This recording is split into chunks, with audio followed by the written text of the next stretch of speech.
श्रीगुरुभ्यो नमः। अस्य श्रीविष्णोर्दिव्यस्तोत्रमहामन्त्रस्य भगवान् वेदव्यास ऋषिः अनुष्टुप् छन्दः श्रीविश्वरूपी श्रीमहाविष्णु श्रीकरनारायणप्रसादसिद्ध्यर्थे सहस्र उपचार पुरस्सरं सहस्रार्चने विनियोगः। ॐ विश्वाय नमः, विष्णवे नमः, वषट्काराय नमः, भूतभव्यभवत्प्रभवे नमः, भूतकृते नमः, भूतभृते नमः, भावाय नमः, भूतात्मने नमः, भूतभावनाय नमः, पूतात्मने नमः, परमात्मने नमः, मुक्तानां परमायै गतये नमः, अव्ययाय नमः, पुरुषाय नमः, साक्षिणे नमः, क्षेत्रज्ञाय नमः, अक्षराय नमः, योगाय नमः, योगविदां नेत्रे नमः, प्रधानपुरुषेश्वराय नमः, नारसिंहवपुषे नमः, श्रीमते नमः, केशवाय नमः, पुरुषोत्तमाय नमः, सर्वाय नमः, शर्वाय नमः, शिवाय नमः, स्थाणवे नमः, भूतादये नमः, निधये अव्ययाय नमः, संभवाय नमः, भावनाय नमः, भर्त्रे नमः, प्रभवाय नमः, प्रभवे नमः, ईश्वराय नमः, स्वयंभुवे नमः, शम्भवे नमः, आदित्याय नमः, पुष्कराक्षाय नमः, महास्वनाय नमः, अनादिनिधनाय नमः, धात्रे नमः, विधात्रे नमः, धातुरुत्तमाय नमः, अप्रमेयाय नमः, ऋषिकेशाय नमः, पद्मनाभाय नमः, अमरप्रभवे नमः, विश्वकर्मणे नमः, मनवे नमः, त्वष्ट्रे नमः, स्थविष्ठाय नमः, स्थविराय ध्रुवाय नमः, अग्राह्याय नमः, शाश्वताय नमः, कृष्णाय नमः, लोहिताक्षाय नमः, प्रतर्दनाय नमः, प्रभूताय नमः, त्रिककुब्धाम्ने नमः, पवित्राय नमः, मङ्गलाय पराय नमः, ईशानाय नमः, प्राणदाय नमः, प्राणाय नमः, ज्येष्ठाय नमः, श्रेष्ठाय नमः, प्रजापतये नमः, हिरण्यगर्भाय नमः, भूगर्भाय नमः, माधवाय नमः, मधुसूदनाय नमः, ईश्वराय नमः, विक्रमिणे नमः, धन्विने नमः, मेधाविने नमः, विक्रमाय नमः, क्रमाय नमः, अनुत्तमाय नमः, दुराधर्षाय नमः, कृतज्ञाय नमः, कृतये नमः, आत्मवते नमः, सुरेशाय नमः, शरणाय नमः, शर्मणे नमः, विश्वरेतसे नमः, प्रजाभवाय नमः, अह्ने नमः, संवत्सराय नमः, व्याळाय नमः, प्रत्ययाय नमः, सर्वदर्शनाय नमः, अजाय नमः, सर्वेश्वराय नमः, सिद्धाय नमः, सिद्धये नमः, सर्वादये नमः, अच्युताय नमः, वृषाकपये नमः, अमेयात्मने नमः, सर्वयोगविनिसृताय नमः, वसवे नमः, वसुमनसे नमः, सत्याय नमः, समात्मने नमः, संमिताय नमः, समाय नमः, अमोघाय नमः, पुण्डरीकाक्षाय नमः, वृषकर्मणे नमः, वृषाकपये नमः, रुद्राय नमः, बहुशिरसे नमः, बभ्रवे नमः, विश्वयोनये नमः, शुचिश्रवसे नमः, अमृताय नमः, शाश्वतस्थाणवे नमः, वरारोहाय नमः, महातपसे नमः, सर्वगाय नमः, सर्वविद्भानवे नमः, विश्वक्सेनाय नमः, जनार्दनाय नमः, वेदाय नमः, वेदविदे नमः, अव्यङ्गाय नमः, वेदाङ्गाय नमः वेदविदे नमः कवये नमः लोकाध्यक्षाय नमः सुराध्यक्षाय नमः धर्माध्यक्षाय नमः कृताकृताय नमः चतुरात्मने नमः चतुर्व्यूहाय नमः चतुर्दंष्ट्राय नमः चतुर्भुजाय नमः भ्राजिष्णवे नमः भोजनाय नमः भोक्त्रे नमः सहिष्णवे नमः जगदादिजाय नमः अनघाय नमः विजयाय नमः जेत्रे नमः विश्वयोनये नमः पुनर्वसवे नमः उपेन्द्राय नमः वामनाय नमः प्रांशवे नमः अमोघाय नमः शुचये नमः ऊर्जिताय नमः अतीन्द्राय नमः संग्रहाय नमः सर्गाय नमः धृतात्मने नमः नियमाय नमः यमाय नमः वेद्याय नमः वैद्याय नमः सदायोगिने नमः वीरघ्ने नमः माधवाय नमः मधवे नमः अतीन्द्रियाय नमः महामायाय नमः महोत्साहाय नमः महाबलाय नमः महाबुद्धये नमः महावीर्याय नमः महाशक्तये नमः महाद्युतये नमः अनिर्देशवपुषे नमः श्रीमते नमः अमेयात्मने नमः महादृधृषे नमः महेश्वासाय नमः महीभर्त्रे नमः श्रीनिवासाय नमः सताङ्गतये नमः अनिरुद्धाय नमः सुरानन्दाय नमः गोविन्दाय नमः गोविदाम्पतये नमः मरीचये नमः दमनाय नमः हंसाय नमः सुपर्णाय नमः भुजगोत्तमाय नमः हिरण्यनाभाय नमः सुतपसे नमः पद्मनाभाय नमः प्रजापतये नमः अमृत्यवे नमः सर्वदृशे नमः सिंहाय नमः सन्धात्रे नमः सन्धिमते नमः स्थिराय नमः अजाय नमः दुर्मर्षणाय नमः शास्त्रे नमः विश्रुतात्मने नमः सुरारिघ्ने नमः गुरवे नमः गुरुतमाय नमः धाम्ने नमः सत्याय नमः सत्यपराक्रमाय नमः निमिषाय नमः अनिमिषाय नमः स्रग्विणे नमः वाचस्पतये नमः उदारनिधये नमः अग्रण्ये नमः ग्रामण्ये नमः श्रीमते नमः न्यायाय नमः नेत्रे नमः समीरणाय नमः सहस्रमूर्ध्ने नमः विश्वात्मने नमः सहस्राक्षाय नमः सहस्रपदे नमः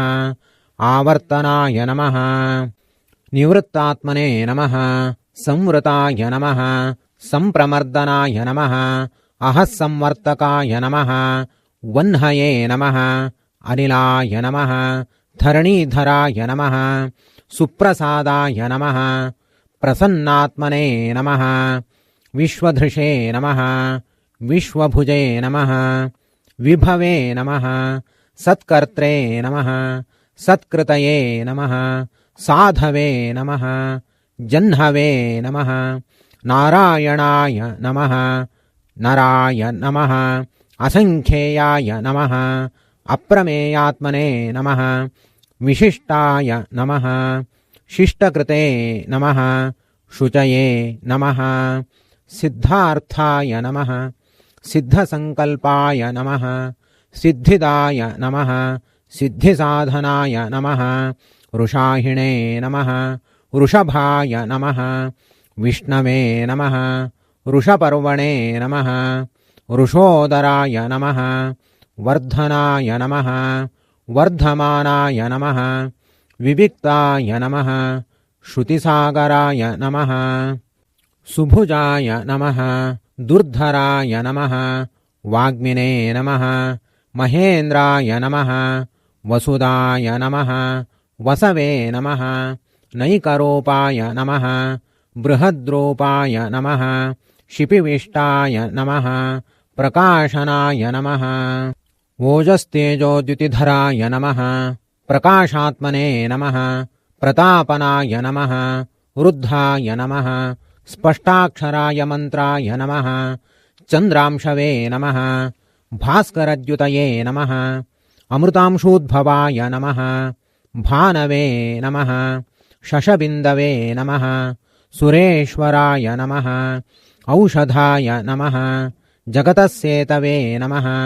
सत्यधर्मपराक्रमाय नमः भूतभव्यभवन्नाथाय नमः पवनाय नमः पावनाय नमः अनलाय नमः कामघ्ने नमः कामकृते नमः कान्ताय नमः कामाय नमः कामप्रदाय नमः प्रभवे नमः युगादिकृते नमः युगावर्ताय नमः नैकमायाय नमः महाशनाय नमः अदृश्याय नमः व्यक्तरूपाय नमः सहस्रजिते नमः अनन्तजिते नमः इष्टाय नमः विशिष्टाय नमः शिष्टेष्टाय नमः शिखण्डिने नमः नहुषाय नमः वृषाय नमः क्रोधघ्ने नमः क्रोधकृते नमः कर्त्रे नमः विश्वबाहवे नमः महीधराय नमः अच्युताय नमः प्रथिताय नमः प्राणाय नमः प्राणदाय नमः वासवानुजाय नमः अपांनिधये नमः अधिष्ठानाय नमः अप्रमत्ताय नमः प्रतिष्ठिताय नमः स्कन्दाय नमः स्कन्दधराय नमः धुर्याय नमः वरदाय नमः वायुवाहनाय नमः वासुदेवाय नमः बृहद्भानवे नमः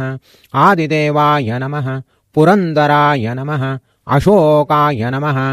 तारणाय नमः ताराय नमः शूराय नमः शौरये नमः जनेश्वराय नमः अनुकूलाय नमः शतावर्ताय नमः पद्मिने नमः पद्मनिभेक्षणाय नमः पद्मनाभाय नमः अरविन्दाक्षाय नमः पद्मगर्भाय नमः शरीरभृते नमः महर्धये नमः वृद्धाय नमः वृद्धात्मने नमः महाक्षाय नमः गरुडध्वजाय नमः अतुलाय नमः शरभाय नमः भीमाय नमः समयज्ञाय नमः हविर्हरये नमः सर्वलक्षणलक्षण्याय नमः लक्ष्मीवते नमः समितिञ्जयाय नमः विक्षराय नमः रोहिताय नमः मार्गाय नमः हेतवे नमः दामोदराय नमः सहाय नमः महीधराय नमः महाभागाय नमः वेगवते नमः अमिताशनाय नमः उद्भवाय नमः क्षोभणाय नमः देवाय नमः श्रीगर्भाय नमः परमेश्वराय नमः करणाय नमः कारणाय नमः कर्त्रे नमः विकर्त्रे नमः गहनाय नमः गुहाय नमः व्यवसायाय नमः व्यवस्थानाय नमः संस्थानाय नमः स्थानदाय नमः ध्रुवाय नमः परर्धये नमः परमस्पष्टाय नमः तुष्टाय नमः पुष्टाय नमः शुभेक्षणाय नमः रामाय नमः विरामाय नमः विरजाय नमः मार्गाय नमः नेयाय नमः नयाय नमः अनयाय नमः वीराय नमः शक्तिमतां श्रेष्ठाय नमः धर्माय नमः धर्मविदुत्तमाय नमः वैकुण्ठाय नमः पुरुषाय नमः प्राणाय नमः प्राणदाय नमः प्रणवाय नमः पृथवे नमः हिरण्यगर्भाय नमः शत्रुघ्नाय नमः व्याप्ताय नमः वायवे नमः अधोक्षजाय नमः ऋतवे नमः सुदर्शनाय नमः कालाय नमः परमेष्ठिने नमः परिग्रहाय नमः उग्राय नमः संवत्सराय नमः दक्षाय नमः विश्रामाय नमः विश्वदक्षिणाय नमः विस्ताराय नमः स्थावरस्थाणवे नमः प्रमाणाय नमः बीजाय नमः अव्ययाय नमः अर्थाय नमः अनर्थाय नमः महाकोशाय नमः महाभोगाय नमः महाधनाय नमः अनिर्विण्णाय नमः स्थविष्ठाय नमः भुवे नमः धर्मयोपाय नमः महामखाय नमः नक्षत्रनेमये नमः नक्षत्रिणे नमः क्षमाय नमः क्षामाय नमः समीहनाय नमः यज्ञाय नमः इज्जाय नमः महेज्याय नमः क्रतवे नमः सत्राय नमः सताङ्गतये नमः सर्वदर्शिने नमः विमुक्तात्मने नमः सर्वज्ञाय नमः ज्ञानायोत्तमाय नमः सुवृताय नमः सुमुखाय नमः सूक्ष्माय नमः सुघोषाय नमः सुखदाय नमः सुहृदे नमः मनोहराय नमः जितक्रोधाय नमः वीरबाहवे नमः विदारणाय नमः स्वापनाय नमः स्ववशाय नमः व्यापिने नमः नैकात्मने नमः नैककर्मकृते नमः वत्सराय नमः वत्सलाय नमः वत्सिने नमः रत्नगर्भाय नमः धनेश्वराय नमः धर्मगुपे नमः धर्मकृते नमः धर्मिणे नमः सते नमः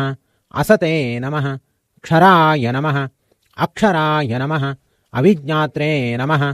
सहस्रांशवे नमः विधात्रे नमः कृतलक्षणाय नमः गभस्तिनेमये नमः सत्वस्थाय नमः सिंहाय नमः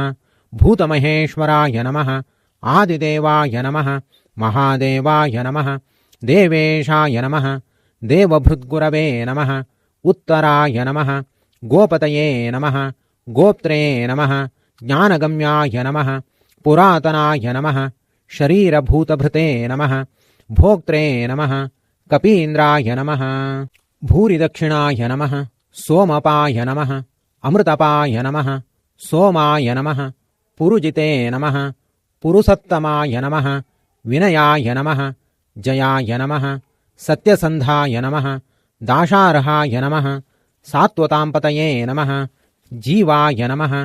विनयितासाक्षिणे नमः मुकुन्दाय नमः अमितविक्रमाय नमः अम्भोनिधये नमः अनन्तात्मने नमः महोदधिशयाय नमः अन्तकाय नमः अजाय नमः महार्हाय नमः स्वाभाव्याय नमः जितामित्राय नमः प्रमोदनाय नमः आनन्दाय नमः नन्दनाय नमः नन्दाय नमः सत्यधर्मणे नमः त्रिविक्रमाय नमः महर्षये नमः कपिलाचार्याय नमः कृतज्ञाय नमः मेदिनीपतये नमः त्रिपदाय नमः त्रिदशाध्यक्षाय नमः महाशृङ्गाय नमः कृतान्तकृते नमः महावराहाय नमः गोविन्दाय नमः सुषेणाय नमः कनकाङ्गदिने नमः गुह्याय नमः गभीराय नमः गहनाय नमः गुप्ताय नमः चक्रगदाधराय नमः वेधसे नमः स्वाङ्गाय नमः अजिताय नमः कृष्णाय नमः दृढाय नमः सङ्कर्षणाय नमः अच्युताय नमः वरुणाय नमः वारुणाय नमः वृक्षाय नमः पुष्कराक्षाय नमः महामनसे नमः भगवते नमः भगग्ने नमः आनन्दिने नमः वनमालिने नमः हलायुधाय नमः आदित्याय नमः ज्योतिरादित्याय नमः सहिष्णवे नमः गतिसत्तमाय नमः सुधन्वने नमः खण्डपरशवे नमः दारुणाय नमः द्रविणप्रदाय नमः दिवस्पृशे नमः सर्वदृग्व्यासाय नमः वाचस्पतये नमः अयोनिजाय नमः त्रिसाम्ने नमः सामगाय नमः साम्ने नमः निर्बाणाय नमः भेषजाय नमः भिषजे नमः सन्न्यासकृते नमः शमाय नमः शान्ताय नमः निष्ठायै नमः शान्तये नमः परायणाय नमः शुभाङ्गाय नमः शान्तिदाय नमः स्रष्ट्रे नमः कुमुदाय नमः कुवलेशयाय नमः गोहिताय नमः गोपतये नमः गोप्त्रे नमः वृषभाक्षाय नमः वृषप्रियाय नमः अनिवर्तिने नमः निवृत्तात्मने नमः संक्षेप्त्रे नमः क्षेमकृच्छिवाय नमः श्रीवत्सवक्षसे नमः श्रीवासाय नमः श्रीपतये नमः श्रीमतांवराय नमः श्रीदाय नमः श्रीशाय नमः श्रीनिवासाय नमः श्रीनिधये नमः श्रीविभावनाय नमः श्रीधराय नमः श्रीकराय नमः श्रेयसे नमः श्रीमते नमः लोकत्रयाश्रयाय नमः स्वक्षाय नमः स्वांगाय नमः शतानन्दाय नमः नन्दये नमः ज्योतिर्गणेश्वराय नमः विजितात्मने नमः विधेयात्मने नमः सत्कीर्तये नमः छिन्नसंशयाय नमः उदीर्णाय नमः सर्वतश्चक्षुषे नमः अनीशाय नमः शाश्वतस्थिराय नमः भूषयाय नमः भूषणाय नमः भूतये नमः विशोकाय नमः शोकनाशनाय नमः अर्चिष्मते नमः अर्चिताय नमः कुम्भाय नमः विशुद्धात्मने नमः विशोधनाय नमः अनिरुद्धाय नमः अप्रतिरथाय नमः प्रद्युम्नाय नमः अमितविक्रमाय नमः कालनेमिनिघ्ने नमः वीराय नमः शौरये नमः शूरजनेश्वराय नमः त्रिलोकात्मने नमः त्रिलोकेशाय नमः केशवाय नमः केशिघ्ने नमः हरये नमः कामदेवाय नमः कामपालाय नमः कामिने नमः कान्ताय नमः कृतागमाय नमः अनिर्देश्यवपुषे नमः विष्णवे नमः वीराय नमः अनन्ताय नमः धनञ्जयाय नमः ब्रह्मण्याय नमः ब्रह्मकृते नमः ब्रह्मणे नमः ब्रह्मणे नमः ब्रह्मविवर्धनाय नमः ब्रह्मविदे नमः ब्राह्मणाय नमः ब्रह्मिणे नमः ब्रह्मज्ञाय नमः ब्राह्मणप्रियाय नमः महाक्रमाय नमः महाकर्मणे नमः महातेजसे नमः महोरगाय नमः महाक्रतवे नमः महायज्वने नमः महायज्ञाय नमः महाहविषे नमः स्तव्याय नमः स्तवप्रियाय नमः स्तोत्राय नमः स्तुतये नमः स्तोत्रे नमः रणप्रियाय नमः पूर्णाय नमः पूरयित्रे नमः पुण्याय नमः पुण्यकीर्तये नमः अनामयाय नमः मनोजवाय नमः तीर्थकराय नमः वसुरेतसे नमः वसुप्रदाय नमः वसुप्रदाय नमः वासुदेवाय नमः वसवे नमः वसुमनसे नमः हविषे नमः सद्गतये नमः सत्कृतये नमः सत्तायै नमः सद्भूतये नमः सत्परायणाय नमः शूरसेनाय नमः यदुश्रेष्ठाय नमः सन्निवासाय नमः सुयामुनाय नमः भूतावासाय नमः वासुदेवाय नमः सर्वासुनिलयाय नमः अनलाय नमः दर्पघ्ने नमः दर्पाय नमः दृप्ताय नमः दुर्धराय नमः अपराजिताय नमः विश्वमूर्तये नमः महामूर्तये नमः दीप्तमूर्तये नमः अमूर्तिमते नमः अनेकमूर्तये नमः अव्यक्ताय नमः शतमूर्तये नमः शताननाय नमः एकाय नमः नैकाय नमः सवाय नमः कस्मै नमः काय नमः किमे नमः यदे नमः तदे नमः पदाय अनुत्तमाय नमः लोकबन्धवे नमः लोकनाथाय नमः माधवाय नमः भक्तवत्सलाय नमः सुवर्णवर्णाय नमः हेमाङ्गाय नमः वराङ्गाय नमः चन्दनाङ्गदिने नमः वीरघ्ने नमः विषमाय नमः शून्याय नमः घृताशिषे नमः अचलाय नमः चलाय नमः अमानिने नमः मानदाय नमः मान्याय नमः लोकस्वामिने नमः त्रिलोकधृषे नमः सुमेधसे नमः मेधजाय नमः धन्याय नमः सत्यमेधसे नमः धराधराय नमः तेजोरुषाय नमः द्युतिधराय नमः सर्वशस्त्रभृताम्बराय नमः प्रग्रहाय नमः निग्रहाय नमः व्यग्राय नमः नैकशृङ्गाय नमः गदाग्रजाय नमः चतुर्मूर्तये नमः चतुर्बाहवे नमः चतुर्व्यूहाय नमः चतुर्गतये नमः चतुरात्मने नमः चतुर्भावाय नमः चतुर्वेदविदे नमः एकपदे नमः समावर्ताय नमः निवृत्तात्मने नमः दुर्जयाय नमः दुरतिक्रमाय नमः दुर्लभाय नमः दुर्गमाय नमः दुर्गाय नमः दुरावासाय नमः दुरारिघ्ने नमः शुभांगाय नमः लोकसारंगाय नमः सुतन्तवे नमः तन्तुवर्धनाय नमः इंद्रकर्मणे नमः महाकर्मणे नमः कृतकर्मणे नमः कृतागमाय नमः उद्भवाय नमः सुन्दराय नमः सुन्दाय नमः रत्ननाभाय नमः सुलोचनाय नमः अर्काय नमः वाजसनाय नमः शृङ्गिणे नमः जयन्ताय नमः सर्वविजयिने नमः सुवर्णबिन्दवे नमः अक्षोभ्याय नमः सर्ववागीश्वरेश्वराय नमः महाहृदाय नमः महागर्ताय नमः महाभूताय नमः महानिधये नमः कुमुदाय नमः कुन्दराय नमः कुन्दाय नमः पर्जन्याय नमः पावनाय नमः अनिलाय नमः अमृताशयाय नमः अमृताशाय नमः अमृतवपुषे नमः सर्वज्ञाय नमः सर्वतोमुखाय नमः सुलभाय नमः सुवृताय नमः सिद्धाय नमः शत्रुजिते नमः शत्रुतापनाय नमः न्यग्रोधाय नमः उदुम्बराय नमः अश्वत्थाय नमः चाणूरान्ध्रनिसूदनाय नमः सहस्राचिषे नमः सप्तजिह्वाय नमः सप्तैधसे नमः सप्तवाहनाय नमः अमूर्तये नमः अनघाय नमः अचिन्त्याय नमः भयकृते नमः भयनाशनाय नमः अणवे नमः बृहते नमः कृशाय नमः स्थूलाय नमः गुणभृते नमः निर्गुणाय नमः महते नमः अधृताय नमः स्वधृताय नमः स्वास्याय नमः प्राग्वंशाय नमः वंशवर्धनाय नमः भारभृते नमः कथिताय नमः योगिने नमः योगेशाय नमः सर्वकामदाय नमः आश्रमाय नमः शमणाय नमः क्षामाय नमः सुपर्णाय नमः वायुवाहनाय नमः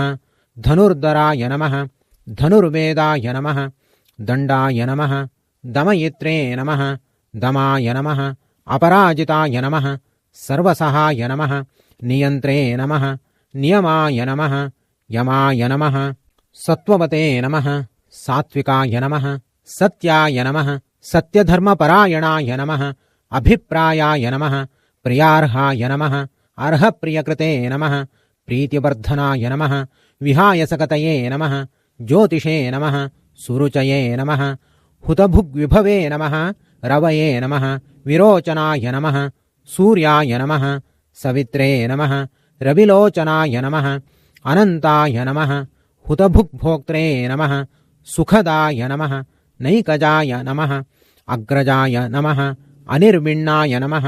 सदामर्षिणे नमः लोकाधिष्ठानाय नमः अद्भुताय नमः सनादे नमः सनातनतमाय नमः कपिलाय नमः कपये नमः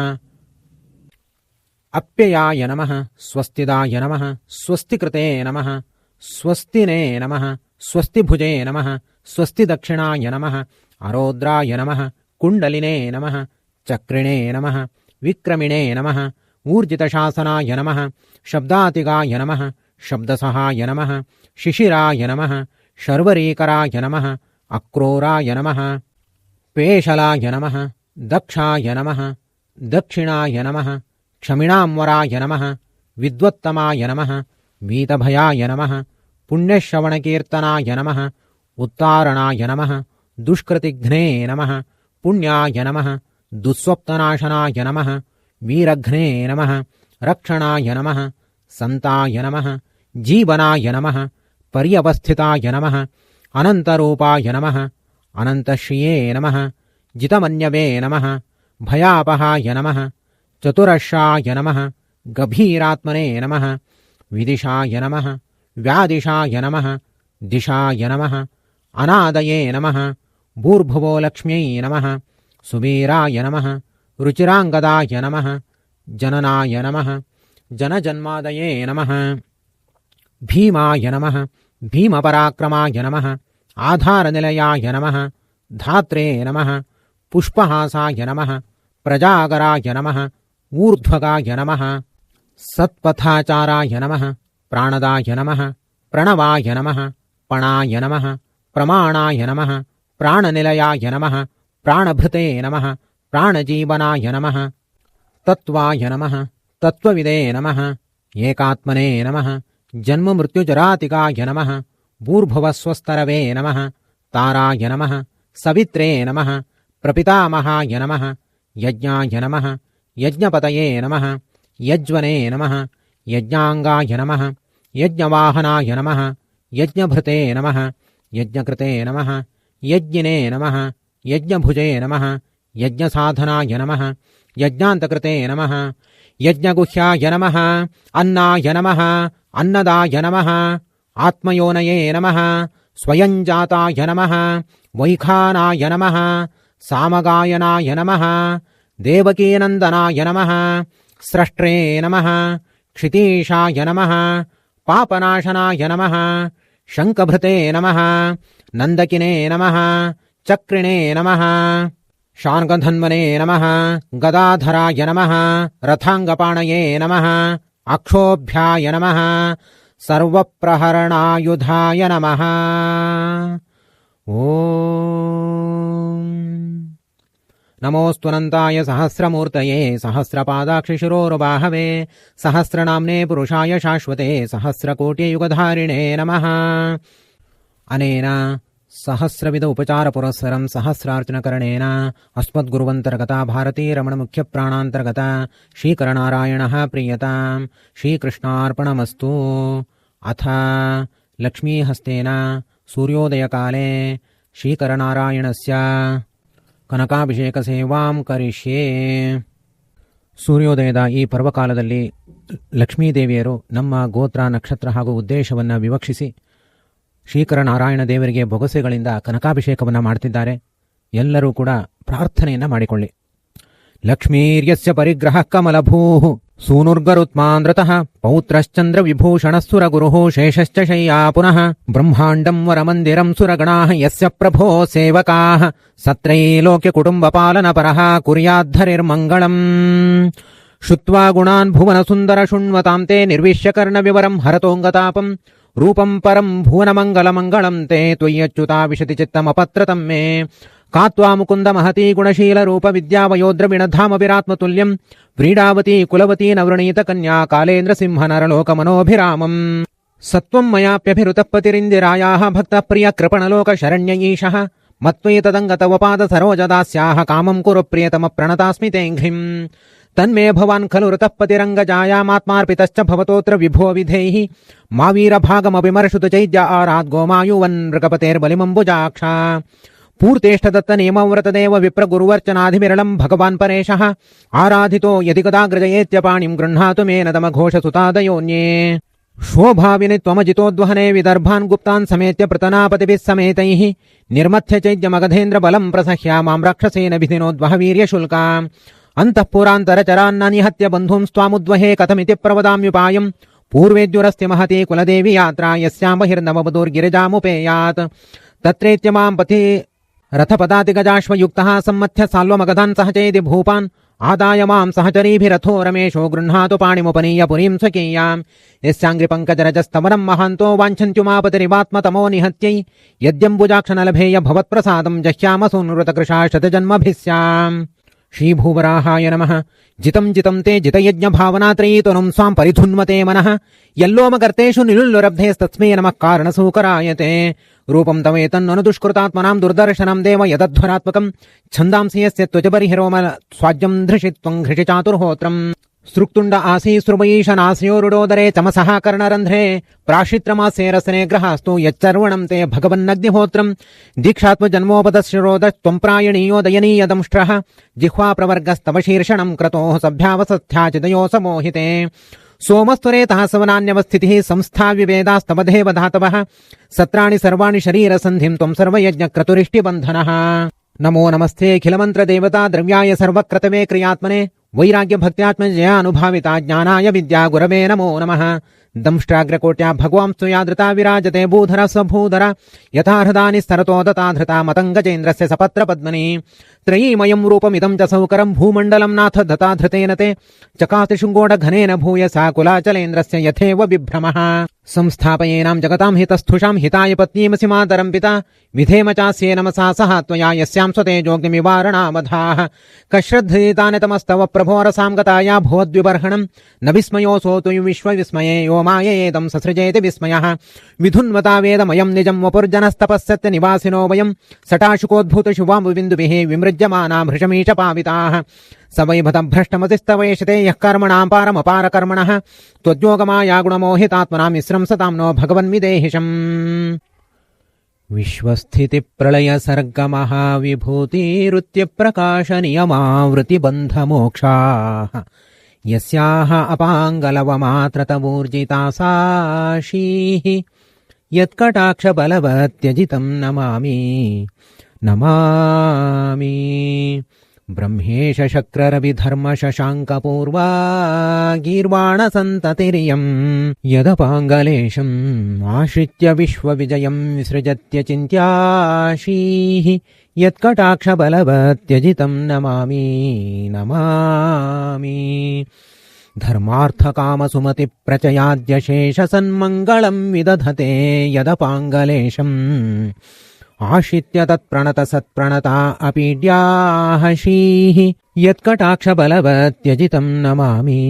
नमामि षड्वर्गनिग्रहनिरस्तसमस्तदोषाध्यायन्त्य विष्णुमृषयो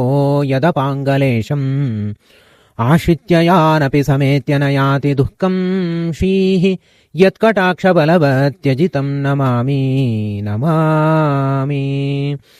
शेषा हि वैरे शिवशक्रमनुप्रधानचित्रोरुकर्मरचनं यदपाङ्गलेशम् आश्रित्य विश्वमखिलं विदधाति धाताशीः यत्कटाक्षबलवत्यजितं नमामि नमामि शक्रोग्रदीधितिहिमाकरसूर्यसूनुपूर्वं निहत्य निखिलं यदपाङ्गलेशम् आश्रित्य नृत्यति शिवः प्रकटोरुशक्तिः शीः यत्कटाक्षबलवत्यजितं नमामि नमामि तत्पादपङ्कजमहासनतामवापशर्वादिवन्द्यचरणो यदपाङ्गलेशम् आश्रित्य नागपतिरन्यसुरैर्दुरापां शीः यत्कटाक्षबलवत्यजितं नमामि नमामि नागारिरुग्रबलपौरुष आपविष्णोर्वाहत्वमुत्तमजवो यदपाङ्गलेशम् आश्रित्य शक्रमकदेवगणैरचिन्त्यम् श्रीः यत्कटाक्षबलवत्यजितं नमामि नमामि आनन्दतीर्थमुनिसन्मुखपङ्कजोत्थं साक्षाद्रमाहरिमनः प्रियमुत्तमार्थम् भक्त्या पठत्यजितमात्मनि सन्निधाय यस्तोत्रमेतदभियाति तयोरभीष्टम् नमामि।